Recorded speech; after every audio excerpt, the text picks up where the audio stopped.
₹51,480 तक हो सकती है, ऐसा आंकड़ा दिया जा रहा है। आपको बताएं कि पीएम मोदी की अगुवाई वाली सरकार ने 7वें वेतन आयोग की सिफारिशें जनवरी 2016 से लागू की गई थी। इससे सरकारी कर्मचारियों के वेतन में काफी बढ़ोतरी आई थी। अब 7वें वेतन आयोग के तहत 2.57 का फिटमेंट सेक्टर लागू किया गया था और पेंशन भोगियों के मूल वेतन में 2.57 से गुना किया गया था। यह मूल वेतन में 2.57% की इजाफे के बराबर था। इसके हिसाब से पिछले वेतन आयोग में फिटमेंट फैक्टर 1.86 था। निश्चित तौर पर केंद्रीय कर्मचारियों के लिए ये बड़ी खबर है। केंद्रीय कर्मचारियों की सैलरी में बम्पर इजाफा अब देखने को मिलेगा। फिलहाल मिनिमम बेसिक सैलरी 18,000 है। इसके साथ ही इसी हिसाब से पेंशनर को भी लाभ मिलेगा, जिनकी मिनिमम पेंशन फिलहाल 9,000 के आसपास है। अंतिम वेतन आयोग का गठन 10 साल से ज्यादा समय बीत चुका है। ये जो है हर 10 साल में आता है। आमतौर पर हर 10 साल में अगले वेतन आयोग का गठन होता है। पुराने वेतन आयोग की जगह नए वेतन आयोग की सिफारिशें के लागू होने के बीच भी सामान्यतः 10 साल का अंतर रहता है। ऐसे में 8वें वेतन आयोग का गठन जरूरी हो गया था। कर्मचारी भी लगातार मांग कर रहे थे। हालांकि संसद में कई माननीय सांसदों ने इस बारे में सवाल पूछा था, लेकिन सरकार ने कोई भी इस बारे में जवाब नहीं दिया था और इस तरह से अचानक 8वें वेतन आयोग की सिफारिश लागू होने का ये जो मोदी सरकार का फैसला है, निश्चित तौर पर कर्मचारियों के लिए बेहद सुखद एहसास होगा। 7वें वेतन आयोग का गठन पूर्व प्रधानमंत्री नरेंद्र मोदी मनमोहन सिंह के कार्यकाल में 28 फरवरी 2014 को किया गया था। उसके बाद उनकी सरकार जो है 14 के चुनाव में वापस नहीं आई थी। 7वें वेतन आयोग ने अपनी सिफारिशें उनके करीब 1.5 साल बाद नवंबर 2015 में केंद्र सरकार को सौंपी थी, क्योंकि 2014 में केंद्रीय चुनाव हुए थे। उसके एक बाद 1 जनवरी 2016 से 7वें वेतन आयोग की सिफारिशें लागू हो गई थी, जो अभी तक लागू है। ऐसे में अब 8वें वेतन आयोग, जो कि हालांकि अभी नहीं लागू होगा, 2026 से ये 8वां वेतन आयोग लागू होगा, लेकिन निश्चित तौर पर अब केंद्रीय कर्मचारियों के लिए एक बेहद राहत भरा कदम है।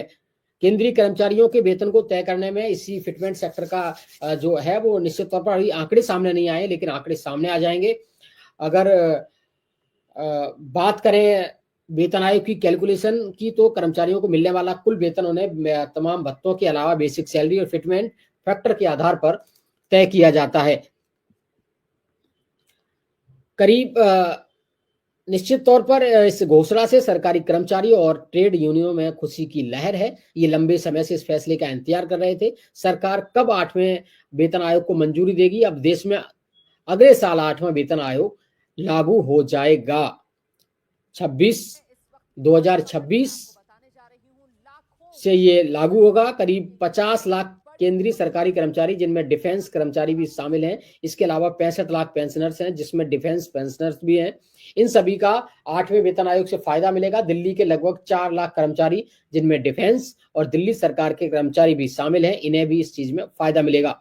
आमतौर पर दिल्ली सरकार के कर्मचारियों को सैलरी केंद्रीय वेतन आयोग के साथ बढ़ता है। 7वें वेतन आयोग में फाइनेंशियल ईयर 2016-17 में 1 लाख करोड़ रुपए का अतिरिक्त खर्च हुआ था। ये बेहद बड़ी खबर है। 8वां वेतन आयोग आने से सभी केंद्रीय कर्मचारियों की सैलरी और पेंशनर्स की पेंशन भी बढ़ जाएगी। निश्चित तौर पर देश के लगभग 1 करोड़ केंद्रीय कर्मचारियों और पेंशनर्स के लिए ये बड़ी खबर है। केंद्रीय मंत्री अश्विनी वैष्णव ने इस पूरे मामले में जानकारी दी है। उन्होंने बताया कि प्रधानमंत्री मोदी ने 8वें वेतन आयोग को मंजूरी दे दी है। 8वें वेतन आयोग में कर्मचारियों की लॉटरी लगने वाली है, क्योंकि पे स्केल काफी अच्छा रहेगा। अगर सब कुछ ठीक ठाक रहा तो कर्मचारियों की सैलरी में एक बड़ा उछाल आने की उम्मीद है। कर्मचारियों की का फिटमेंट फैक्टर बढ़कर लगभग 3.68 गुना पहुंच जाएगा। साथ ही फार्मूला जो भी हो, कर्मचारियों की बेसिक सैलरी में 44.44% की वृद्धि हो सकती है। एक बड़ा आंकड़ा ये जो सामने आया है। हालांकि अभी ये सरकार की तरफ से कोई आंकड़े सामने नहीं आए, लेकिन फिलहाल जो मीडिया रिपोर्ट्स में आंकड़े सामने आ रहे हैं, फिटमेंट फैक्टर अभी 2.68 कुछ था, अब वो 3.68 गुना पहुंच जाएगा। इससे बेसिक सैलरी में 44.44% की वृद्धि हो सकती है, ऐसा मीडिया रिपोर्ट में बताया जा रहा है।